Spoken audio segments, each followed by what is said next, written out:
Mesdames et messieurs, bonsoir, ravi de vous retrouver. Une nouvelle édition de Direct pour ce mercredi 16 mars 2022.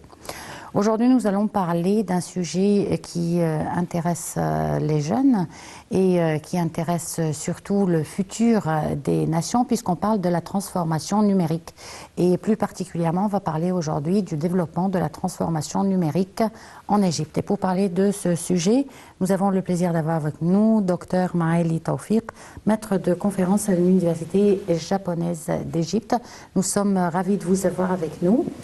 Et tout d'abord, avant de parler de la transformation numérique, on va parler de la naissance de l'Université japonaise en Égypte, qui, je pense, est née justement pour répondre à ces besoins en digitalisation et en numérisation.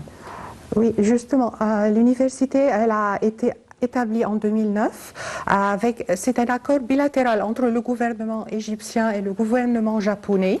Et justement, comme vous avez dit, c'est une université qui est focalisée sur les sciences et les technologies, justement. Le soutien du Japon est justement pour les équipements en nouvelles technologies. Nous avons des laboratoires dans tous les domaines des sciences, d'ingénierie, sciences fondamentales, qui sont très bien équipés par le Japon avec des équipements de pointe. Et nous avons aussi nos enseignants qui ont effectué des stages au Japon. Nous accueillons des missionnaires japonais, des enseignants. Nos étudiants aussi font des stages à peu près de 6 mois au Japon.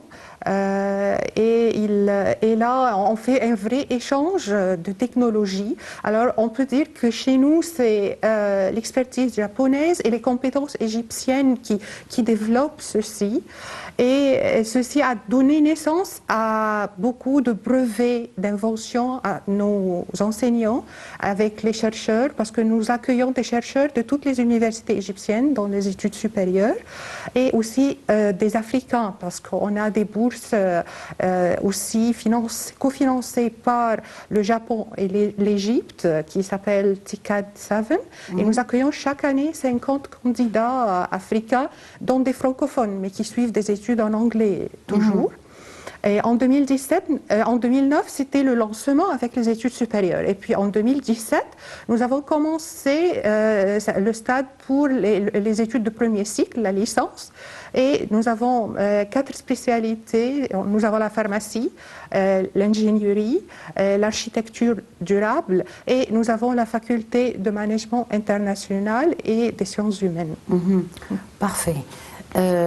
Du moment que l'Égypte, comme le monde entier, se tourne vers cette transformation numérique et dans plusieurs domaines de la vie courante, est-ce que dans cette université, vous préparez vos étudiants à relever les défis du marché de travail dans ces domaines qui sont tous nouveaux pour la jeunesse? Oui, exactement. Nous travaillons beaucoup à développer les compétences numériques de nos étudiants. Nous avons des formations qui leur sont dédiées dans le domaine informatique. Et le domaine informatique aussi lié, par exemple, à la robotique, l'intelligence artificielle, l'Internet des objets. Et nous avons aussi, au sein de notre université, un centre pour l'innovation technologique qui soutient les étudiants pour développer leurs idées, et c'est un centre aussi qui les soutient pour devenir un étudiant, un entrepreneur. Alors là, on leur donne aussi des formations, non seulement en technologie, mais en entrepreneuriat. Et nous avons un groupe d'étudiants qui a lancé son start-up. Et nous avons 4 enseignants qui ont aussi lancé leur start-up en collaboration avec l'université. Et c'est toujours relié aux nouvelles technologies et des applications, téléphones mobiles et ainsi de suite, pour des soins de santé et des lampes spécialisées. C'est un peu technique. Oui. C'est admirable.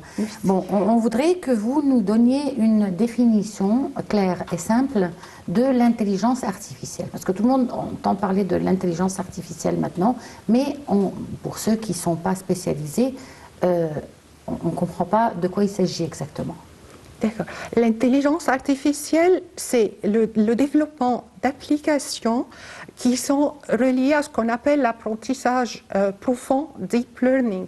Et c'est là, avec ces applications, avec des réseaux neuronaux qui imitent un peu le système du cerveau humain. Alors là, il y a ce qu'on appelle machine learning. Là, c'est la machine qui apprend d'elle-même. Vous programmez la machine, vous lui donnez la tâche que vous voulez qu'elle fasse, et puis vous lui donnez des informations et elle va développer elle-même d'autres tâches. C'est pourquoi on dit qu'on vit dans l'ère du big data, parce que là, le big data, c'est ce qui alimente l'intelligence artificielle, et l'intelligence artificielle est aussi strictement liée au traitement